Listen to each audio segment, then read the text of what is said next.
Hello guys, welcome on your educational platform Competeria. Competeria provides the question of confusion examination hall series that are the solution here at Competeria. We provide the verified version of the gist of the NCERT or crux of the NCERT. Nowadays, the studied folder Indian polity and constitution. Earlier we have discussed criminal law. Now today we have discussed civil law. दीवानी कानून, इसका संबंध दीवानी कानून का संबंध व्यक्ति विशेष के अधिकारों से। नोट डाउन करते रहिएगा अपनी नोटबुक पे। व्यक्ति विशेष के अधिकार। देखिए, दीवानी कानून या सिविल कानून, दीवानी कानून ये मापक लगा दे रहा हूं, या सिविल कानून का संबंध व्यक्ति विशेष के अधिकारों के उल्लंघन से है। अधिकारों के उल्लंघन से है। दीवानी या सिविल कानून एक ही होता है। दीवानी या सिविल कानून में क्या होता है कि इस कानून का संबंध व्यक्ति विशेष के अधिकारों के उल्लंघन से होता है। जैसे कि फॉर एग्जांपल, इजी का मतलब फॉर एग्जांपल जमीन विवाद, मैंने आपको बताया था। वस्तुओं की खरीदारी,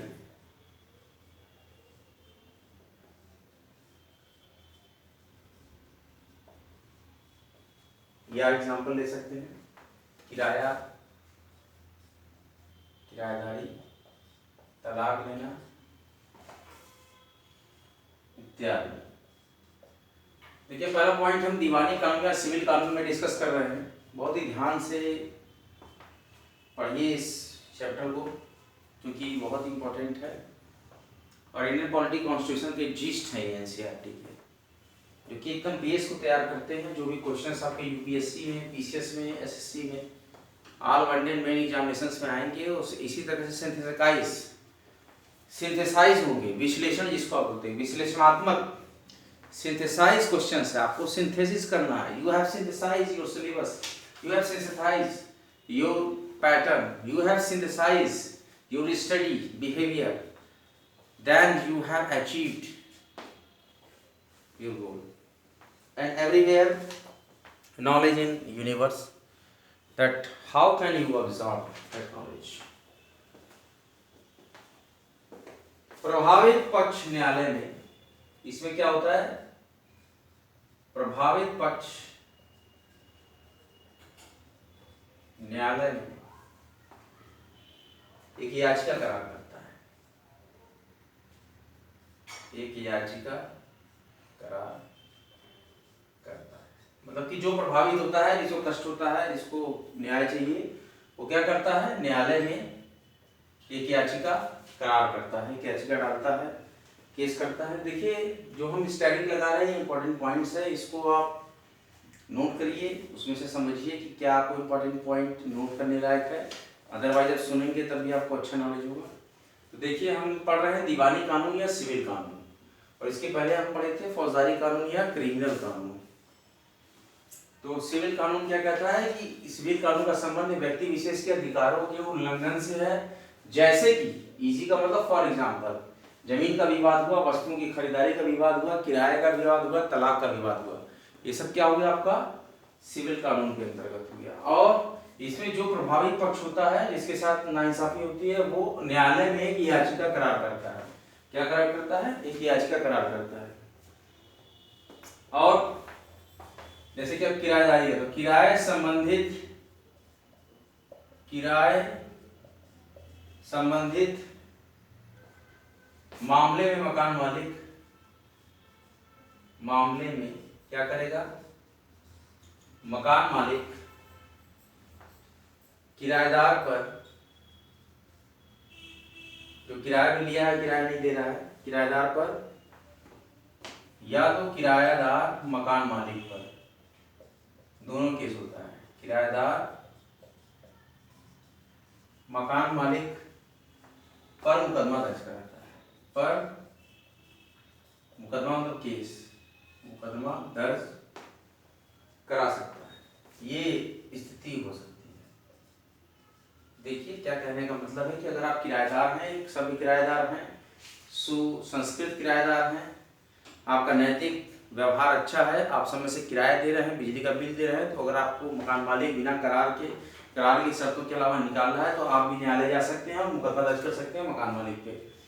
और या तो अगर मकान मालिक के साथ कोई भी दिक्कत आ गई, किराएदार किराया नहीं दे रहा है, किसी प्रकार का निर्माण कर रहा है जो कि उसमें डीड में नहीं बनाई गई है किराएदारी में, तो इस केस में भी वो उस पर मुकदमा दर्ज करा सकते हैं।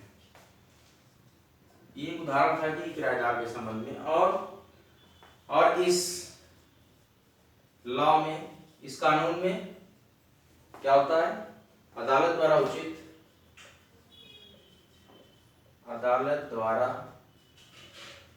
उचित राहत की व्यवस्था की जाती है।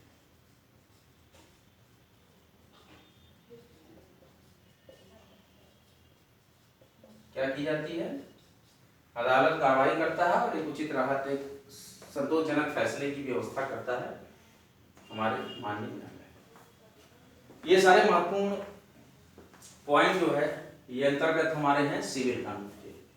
अब हमारा अगला बहुत ही महत्वपूर्ण क्षेत्राधिकार आता है, रिट संबंधी क्षेत्राधिकार। क्योंकि हमारा अगला पॉइंट है, इंपॉर्टेंट है, रिट संबंधी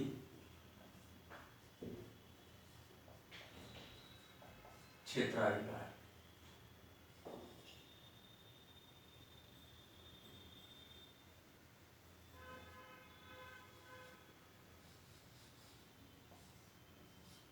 देखिए इसको मैं डिस्कस कर रहा हूं यहां पे।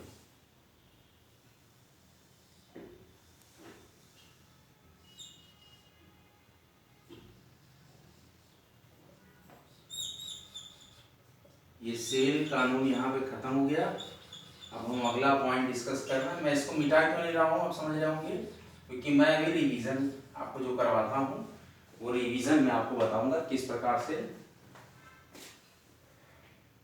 हम रिवाइज करते हैं, तो वो रिवाइज मैं आपको भी कराऊंगा लास्ट में, इसलिए मैंने भी इसको मिटाया नहीं है। अब हम अपना पढ़ेंगे यहाँ पे रिट संबंधी क्षेत्राधिकार। देखिए मौलिक अधिकारों के उल्लंघन पर, मौलिक अधिकारों के जो हमारे राइट्स हैं,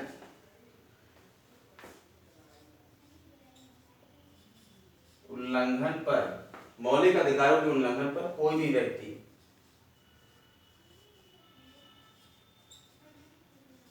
उसके पर्सनल राइट्स का, अगर मौलिक अधिकारों का, मूल अधिकारों का उल्लंघन होगा तो कोई भी व्यक्ति क्या करेगा, इंसाफ पाने के लिए, न्याय पाने के लिए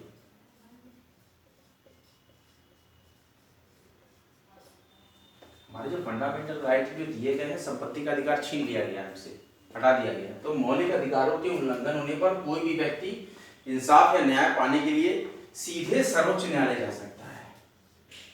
डायरेक्ट कहाँ जा सकता है, क्योंकि उसके मौलिक अधिकारों का हनन किया जा रहा है, सीधे सुप्रीम कोर्ट जा सकता है।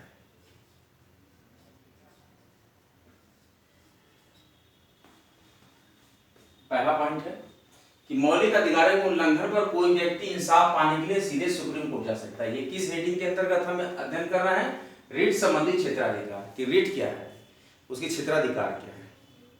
सर्वोच्च न्यायालय तो क्या होता है, सर्वोच्च न्यायालय अपने विशेष, एससी का मतलब सुप्रीम कोर्ट है हमारे इस लेक्चर में, सर्वोच्च न्यायालय अपने विशेष आदेश रीट के रूप में दे सकता है, रीट के रूप में दे सकता है। कमेंट बॉक्स में कमेंट जरूर कीजिएगा आपको लेक्चर्स कैसे लगते हैं। देखिए मौलिक अधिकारों के उल्लंघन होने पर कोई भी व्यक्ति इंसाफ पाने के लिए सीधे उच्चतम न्यायालय जा सकता है, और उच्चतम न्यायालय ये एससी है, एससी का मतलब सुप्रीम कोर्ट, और उच्चतम न्यायालय अपने विशेष आदेश रिट के रूप में दे सकता है। और दूसरा पॉइंट है कि हाई कोर्ट भी रिट जारी कर सकती है। हाई कोर्ट भी रिट जारी कर सकते हैं।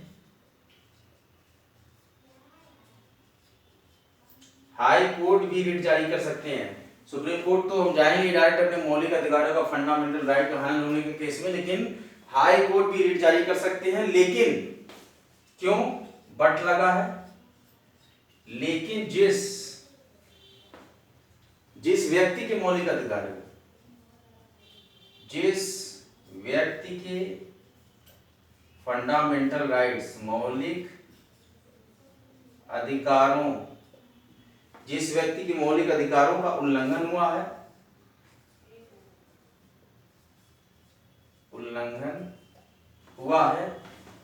क्या होता है हाईकोर्ट के केस में कि जिस व्यक्ति के मौलिक, हाईकोर्ट भी रिट जारी कर सकती है, लेकिन जिस व्यक्ति के मौलिक अधिकारों का उल्लंघन हुआ है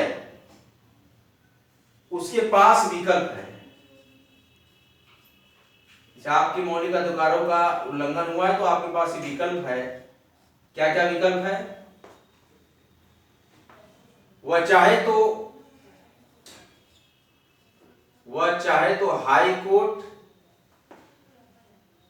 या सीधे सुप्रीम कोर्ट, मतलब दोनों अधिकार, डायरेक्ट आप सुप्रीम कोर्ट में भी अपने मौलिक अधिकारों का हनन होने के केस में इंसाफ के लिए सीधे जा सकते हैं और सुप्रीम कोर्ट अपने विशेष आदेश रिट के रूप में दे सकता है। इसीलिए हमारा है रिट संबंधी क्षेत्राधिकार। ये हम पढ़ा है सुप्रीम कोर्ट के क्षेत्राधिकार, इसमें विभिन्न प्रकार के क्षेत्राधिकार है। तो सुप्रीम कोर्ट अपने विशेष आदेश रिट के रूप में दे सकता है। और एक और केस है कि ये स्ट्रिक पॉइंट्स हैं में हाई कोर्ट भी, उच्च न्यायालय भी रिट जारी कर सकता है, लेकिन जिस व्यक्ति के मौलिक अधिकारों का उल्लंघन हुआ है उसके पास विकल्प है कि वो चाहे हाई कोर्ट जाए या सीधे उच्चतम न्यायालय चला जाए, सुप्रीम कोर्ट चला जाए।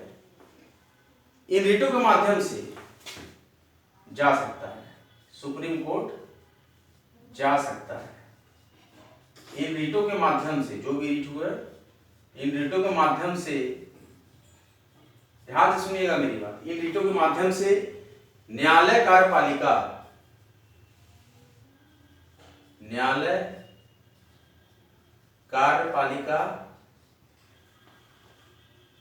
को कुछ करने, न्यायालय क्या करती है? कार्यपालिका को कुछ करने या न करने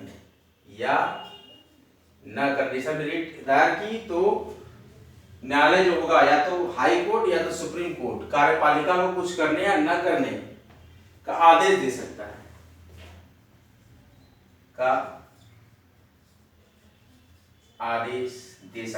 हाई कोर्ट या सुप्रीम कोर्ट। ये रहा महत्वपूर्ण पॉइंट।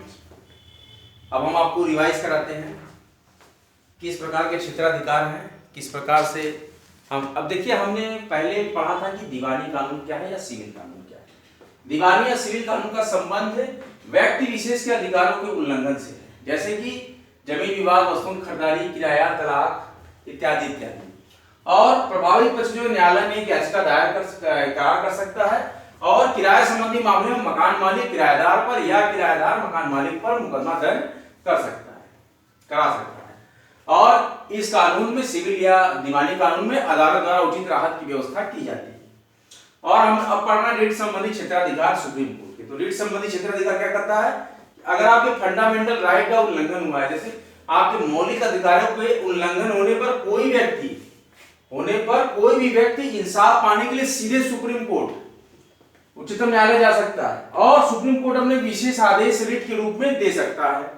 और दूसरा पॉइंट क्या हम कर सकते हैं कि हाई कोर्ट भी रिट जारी कर सकता है, लेकिन जिस व्यक्ति के मौलिक अधिकारों का उल्लंघन हुआ है उसके पास विकल्प है, वह चाहे तो उच्च न्यायालय यानी हाई कोर्ट या सीधे सुप्रीम कोर्ट या उच्चतम न्यायालय जा सकता है। और इन रिटों के माध्यम से न्यायालय कार्यपालिका को कुछ करने या न करने का आदेश दे सकता है।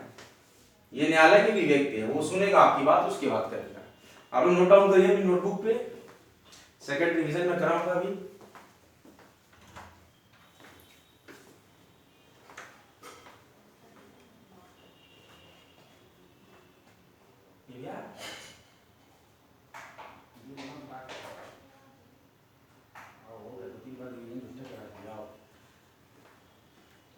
हमारा आज का विषय है सर्वोच्च न्यायालय के अधिकार।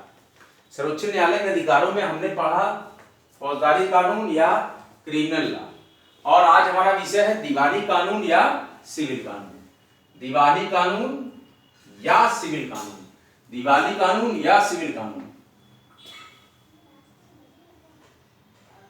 ये अलग है। देखिए दीवानी कानून या सिविल कानून क्या होता है, सबसे पहले हम ये समझेंगे। दीवानी कानून या सिविल कानून का संबंध व्यक्ति विशेष के अधिकारों के उल्लंघन से है। किसी व्यक्ति विशेष के अधिकारों के उल्लंघन से है, जैसे कि फॉर एग्जाम्पल जमीन का विवाद हो, वस्तु की खरीदारी हो, किराया हो, तलाक आदि आदि। और इसमें प्रभावित पक्ष न्यायालय में एक याचिका करार कर सकता है। क्या कर सकता है? एक याचिका करार करता है। और किराए संबंधित मामले में मकान मालिक या किराएदार या दोनों, किराएदार मकान मालिक पर या मकान मालिक किराएदार पर मुकदमा दर्ज कर सकते हैं। और इस कानून के अंतर्गत, सिविल कानून या दीवानी कानून के अंतर्गत, अदालत द्वारा उचित राहत की व्यवस्था की जाती है। अगला हमारा पॉइंट है रिट संबंधी क्षेत्राधिकार। सुप्रीम कोर्ट के रिट संबंधी क्षेत्राधिकार में क्या होता है कि मौलिक अधिकारों के उल्लंघन पर कोई व्यक्ति इंसाफ पाने के लिए सीधे सुप्रीम कोर्ट जा सकता है। कहां जा सकता है? सीधे इंसाफ के लिए सुप्रीम कोर्ट का दरवाजा खटखटा सकता है, और सुप्रीम कोर्ट अपने विशेष आदेश रिट के रूप में दे सकता है। किसके रूप में दे सकता है? रिट के रूप में दे सकता है। और हाई कोर्ट भी रिट जारी कर सकता है। और लेकिन जिस व्यक्ति के मौलिक अधिकारों का उल्लंघन हुआ है उसके पास विकल्प है कि वह चाहे तो हाई कोर्ट जाए या सीधे सुप्रीम कोर्ट जा सकता है। और इन रिटों के माध्यम से न्यायालय कार्यपालिका कुछ करने या न करने का आदेश दे सकता है। कौन देगा आदेश? न्यायालय आदेश देगा कार्यपालिका को कि कुछ करे या ना करे। इसी प्रकार के महत्वपूर्ण लेक्चर देखने के लिए आप ट्यून करें आपके अपने चैनल वाईटी चैनल कॉम्टेरिया करें। वीडियो अगर अच्छा लगा वीडियो को लाइक करें, शेयर करें, कॉम्टेरिया वाईटी चैनल को सब्सक्राइब करें। सभी तरह के विद्यार्थियों के लिए और उनके साथ एस्पिरेंट्स के कंप्यूटर्स के साथ कंधे से कंधा मिलाकर कॉम्टेरिया हर डगर पर, हर सफर पर आपके साथ खड़ा है। ज़्यादा से ज़्यादा लोगों तक, जरूरतमंदों तक पहुँचाएं इस चैनल को। यह free education world wide programme है। Free education world wide, India और इंडिया के बाहर के सभी, विश्व के सभी विद्यार्थियों के लिए ड्यूअल लैंग्वेज में इंडियन पॉलिटी एंड कॉन्स्टिट्यूशन के क्वेश्चन ऑफ कंफ्यूजन एग्जामिनेशन हल सीरीज के solution, the purified version of the gist of the NCERT और the purified version of the crux of the NCERT हम यहाँ पर करते हैं। और हमारा इस समय प्रेजेंट सिनेरियो है इंडियन पॉलिटी एंड कॉन्स्टिट्यूशन। इसको हम पूरा खत्म करेंगे, देखेंगे कि कक्षा 6 से 12 तक के एनसीईआरटी में ऐसा क्या निचोड़ है, आखिर क्या कहते हैं कि एनसीईआरटी करने के बाद ही एग्जामिनेशन से सफलता मिलती। तो ऐसी सफलता के लिए हम इस फोल्डर को पूरा का पूरा एब्जॉर्ब करेंगे और देखेंगे किस प्रकार का ये समाधान हम निकालते हैं, कि किस प्रकार से क्वेश्चंस हमारे आगामी एग्जाम में दिए गए लेक्चर से आते हैं। और निश्चित ही आएंगे, जिस हिसाब से मैं पढ़ा रहा हूँ, जिस हिसाब से मैं देख रहा हूँ, और जो पैटर्न्स मैंने देखे हैं यूपीएससी के, पीसीएस के, एसएससी के, वनडे और मेंस एग्जामिनेशन की, ज्यादा से ज्यादा प्रश्न इन्हीं सभी विषयों से, इन्हीं सभी हेडिंग से आते हैं। और आज का हमारा जो महत्वपूर्ण विषय ये था रिट संबंधी क्षेत्राधिकार, और दीवानी कानून और सिविल कानून भी हमने पढ़ा था। और रिट संबंधी क्षेत्राधिकार हमने सुप्रीम कोर्ट के पढ़े। किसके? सुप्रीम कोर्ट के रिट संबंधी क्षेत्राधिकार हमने पढ़ा है। इसी प्रकार के महत्वपूर्ण लेक्चर्स को देखने के लिए और समझने के लिए आप बराबर ट्यून करते रहिएगा हमारे चैनल को और देखते रहिएगा। अब हमारा ये टॉपिक था, लास्ट टॉपिक था रिट संबंधी क्षेत्राधिकार। ऐसे ही रोमांचक तरीके से और एकदम घुल मिलकर और एकदम सिंप्लीफाइड वे में, कठिन से कठिन, डिफिकल्ट से डिफिकल्ट टॉपिक को हम इसी तरह सिंप्लीफाइड वे में इसी तरह सिंप्लीफाई करेंगे और बने रहेंगे, जमे रहेंगे और बराबर फ्री एजुकेशन प्रोवाइड करते रहेंगे। आज का लेक्चर यहीं तक, अगला लेक्चर फिर हम बहुत ही जल्द लेकर आएंगे। तब तक के लिए जय हिंद, जय भारत। सभी दर्शकों को, सभी विद्यार्थियों को, कंप्यूटर्स को, एस्पिरेंट्स को नवरात्रि की हार्दिक शुभकामनाएं। 9 दिन की नवरात्र है, आप लोग व्रत रहे, पूजा करें, ध्यान करें, पढ़ाई करें और जीवन में नित्य नियमित सफलता के एक नए आयाम स्थापित करें। जय हिंद, जय भारत। सब्सक्राइब करते रहे वाईटी चैनल कॉम्टेरिया को।